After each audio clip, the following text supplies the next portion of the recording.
Hey everyone, I'm here with an at-home legs workout as promised. You don't need any equipment. This is going to give you a great burn. You don't need a lot of space. This is really good for those of you who are still traveling but still wanting to get your workout in. The way I design my workouts is that it's not only going to strengthen you, tone you, get your heart rate up, but it's also going to provide a lot of stability for your joints. So this is really great if you're looking to just get a good general workout. This is great if you want to gain strength. And this is also really good if you have low back issues, hip issues, knee issues, things like that. This is going to help with all of that. What I recommend is 3 to 4 sets of 12 repetitions each. There are a few that will add more reps to, but I'll give you those cues when we get there. If you have weight at home, absolutely add weight to this. This is what's really going to help you with that strengthening portion. So if you do have weights, then stick everything to about 12 reps. And I'll also explain to you with each exercise how we can make that more difficult or what weight you can use with that. So here we go. We've got a mixture of standing and lying exercises. So we're going to start with our standing. The first exercise is a side lunge. So you're going to step out to the side. You're not bending into the knee. You're actually sitting into the hip. This is what it looks like from the front. All right. So most of my weight is in that leg I'm stepping into. This other leg, the knee remains pretty straight. What it looks like from the side is I'm going to step out, but my hips aren't coming straight forward. They're coming back like I'm trying to get into a chair. So that's what's going to protect your knees here. If you have weight at home, you can hold the weight goblet squat style. So you can hold it here while you lunge, or you can hold it in the opposite hand. 3 sets of 12 is perfect here. The next one is squat pulses. If you have heavier weight and want to substitute just a straightforward goblet squat here, you absolutely can. If you want to keep weight and still get a really good burn, then add the pulses in. So what you're going to do is you're going to come into your squat, not your full squat, about 50%. And we're going to do a little pulse for 1, 2, 3, and come up. 1, 2, 3, and up. Okay, so you're gonna feel this in your thighs and your booty. Your heart rate's gonna start to come up. 12 of these. A lot of people ask, what do you do with your hands? It doesn't matter. Clearly, I just take mine forward. You can put them on your hips. You can jazz hands it, whatever's comfortable for you. As you get tired, your pulses are gonna wanna get bigger. Don't let them get bigger, okay? Keep it nice and tight. For our third exercise, it's going to be a kneel to stand. If you have trouble getting onto your knees and don't want to do this one, you can substitute for a split squat, okay?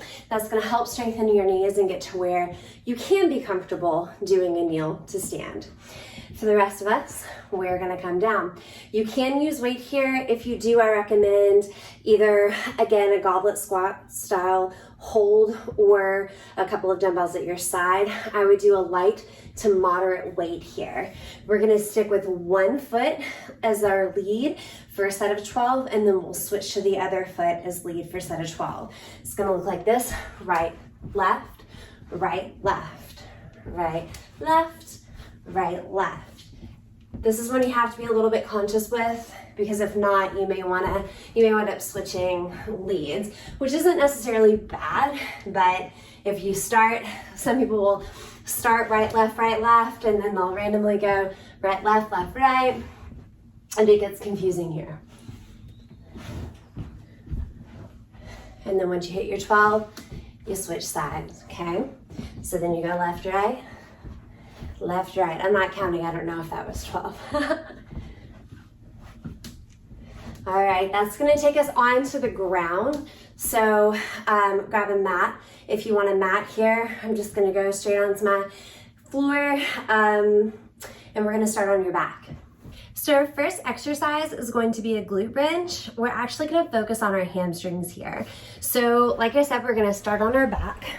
Just like there are different variations of squats, there are different variations of bridges that target different parts of the legs. So here, what I'm gonna ask you to do is lift your toes off of the ground. This is gonna give us more of a hamstring burn, hamstring workout here. We want to be able to really target our hammies because they tend to get weak in our day-to-day life. Our quads tend to be stronger than our hamstrings, so it's really good to try to do more hamstring work than quad work. It's also really good to try to just really get focused in those. It can be really hard to do that at home if you don't know what you're doing. So this is something that you can absolutely add into your workouts. Toes up. Don't take your feet out too far unless you have a lot of trouble or really tight knees. Hands at your side. This is one that you can do up to 25 repetitions. If you have weight, you can add weight to your hips. Toes stay up the whole time. Back is flat on the mat before you lift your hips up. And this isn't about trying to get your hips as high as you possibly can because that's going to create a back arch. Just think about using your hammies and glutes. When your hamstrings can't fire or push you up anymore, that's the height that you need to aim for. No higher than that. Because if you overcompensate or if you try to push further than your hamstrings can go, then all you're doing is putting pressure into your low back.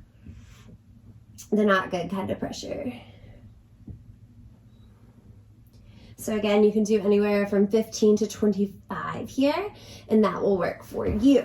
Next, we're going to lay onto your side. It doesn't matter what you do for your upper body. Your head can be propped up, you can be lying. That part is totally up to you. If you have weight, you can wrap a band around your knees. You've absolutely seen me do this one several times before. It's called a clamshell. It's really great for the outer thighs and the glutes. It's also really good for hips. So ankles stay together. You're gonna lift the knee as high as is comfortable.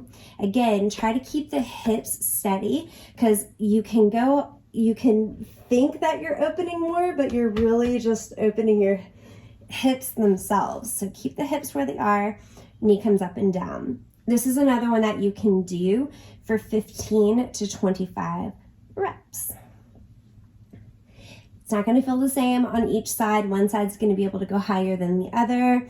You're going to feel the burn more on one side than the other. Our bodies are not the same on each side. We are not symmetrical.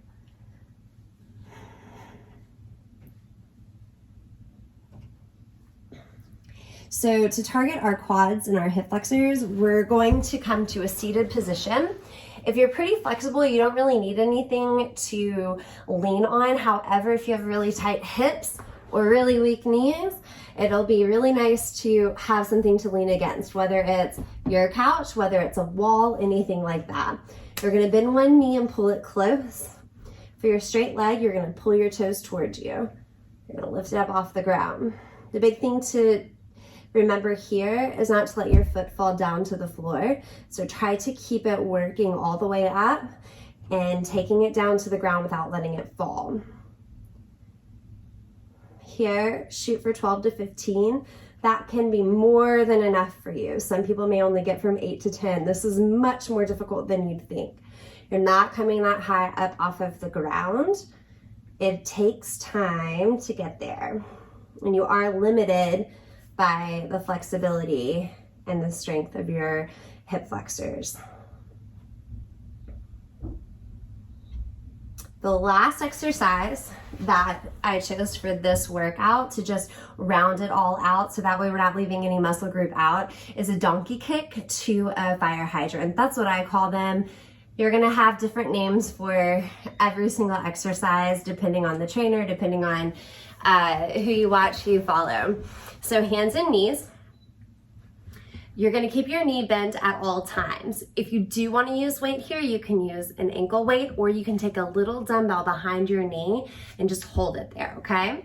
So we're gonna keep your back flat. The tendency here is to want to arch it, but we're gonna keep it flat, okay? That's again, trying to get your legs higher than they should go, and then you're just compensating with your back and not actually getting any extra height. So knee stays bent, take your heel to the sky, knee is in line with the hip. Like I said, if it goes any higher, your back is gonna arch. Bring it down, take it straight out to the side. So 12 to 15 on each side. You're gonna do all the reps on one side before you switch. Now, by the time you get to the third round of this, you're gonna be feeling a burn in your booty, so you can alternate then, but if you're really trying to not only activate the glutes, but get some good toning work in, don't alternate. Only if you absolutely have to. Whenever you take it higher than it should go and your back starts to dip, you lose that glute work. So just make sure that you're keeping it hip height in each direction. Your knee can't go higher than your hip. Maybe just by an inch or so, but it's not going to be able to go as high as you think. We wind up compensating, and that's one of the biggest pitfalls to working out on your own versus working out with a trainer is knowing your body, and especially a trainer who knows what they're doing. They're gonna stop you from overcompensating in other ways. So I like to give a lot of tips whenever I lead workouts because I am a trainer. I have a degree in exercise science. I've been doing this for a really long time, like 16 years or something. But I've rehabbed a lot of people who have injuries from CrossFit, from outdoor activities, from work related, just bad posture, hip issues, things like that. So I want to give you all of the tips that I can to help you equip yourself to work out well on your own and get the maximum benefit. If you liked the at-home workout, please like it, leave a comment below. I am moving from like Instagram and stuff like that strictly over to YouTube. So I wanna know what works for you, what you like, and yeah, reach out, let me know, share with whoever you think could use this. Thank you so much. Have a great day.